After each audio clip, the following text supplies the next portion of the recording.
जय माता दी। ओम नमः शिवाय। आज हम शिव पुराण का जो पाठ चल रहा है, जिसके द्वितीय खंड रुद्र संहिता सती खंड का जो पाठ है, उसमें आज हम 7वें अध्याय का श्रवण करने जा रहे हैं। संध्या की आत्महुति, उसका अरुंधति के रूप में अवतीर्ण होकर मुनिवर वशिष्ठ के साथ विवाह करना। ब्रह्मा जी कहते हैं कि नारद जब वर देकर भगवान शंकर अंतर ध्यान हो गए, तब संध्या भी उसी स्थान पर गई जहां मुनि मेधातिथि यज्ञ कर रहे थे। भगवान शंकर की कृपा से उसे किसी ने भी वहां नहीं देखा। उसने उस तेजस्वी ब्रह्मचारी का स्मरण करके, जिसने उसके लिए तपस्या की विधि का उपदेश दिया था, महामुने पूर्व काल में महर्षि वशिष्ठ ने मुझ परम श्रेष्ठी को आज्ञा से एक तेजस्वी ब्रह्मचारी का वेश धारण करके उसे तपस्या करने के लिए उपयोगी नियमों का उपदेश दिया था। संध्या अपने को तपस्या का उपदेश देने वाली उन्हीं ब्रह्मचारी ब्राह्मण को वशिष्ठ को पति रूप में मन में रखकर उस महायज्ञ में प्रज्वलित अग्नि में समीप गई। उस समय भगवान शंकर की कृपा से मुनियों ने उसे नहीं देखा। ब्रह्मा जी की वह पुत्री बड़े हर्ष के साथ उस अग्नि में प्रविष्ट हो गई। उसका प्रोढ़ाशय शरीर तत्काल दग्ध हो गया। उस प्रोढ़ाराश की अलक्षित गंध सब और फैल गई। अग्नि ने भगवान शंकर की आज्ञा से उसके स्वर्ण जैसे शरीर को जलाकर शुद्ध करके पुण्य सूर्य मंडल में पहुंचा दिया। तब सूर्य ने पितरों और देवताओं की तृप्ति के लिए उसे 2 भागों में विभक्त करके अपने रथ में स्थापित किया।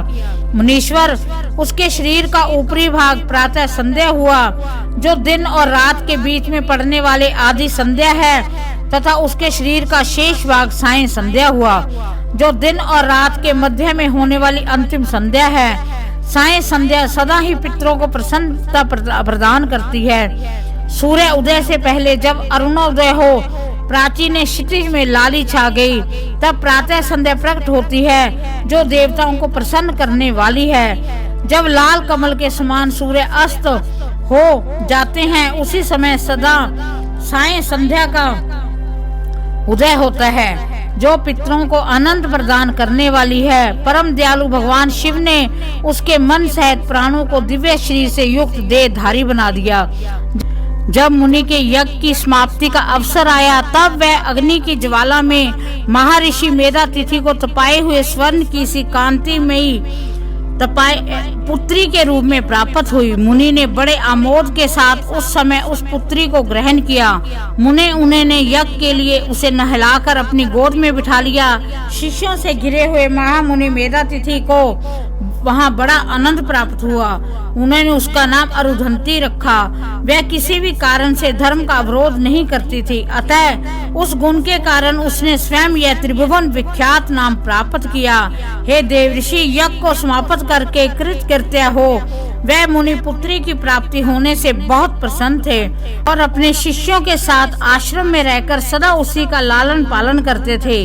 देवी अरुंधति चंद्रभागा नदी के तट पर ताप सारण्य के भीतर मुनिवर मेधातिथि के उस आश्रम में धीरे धीरे बड़ी होने लगी।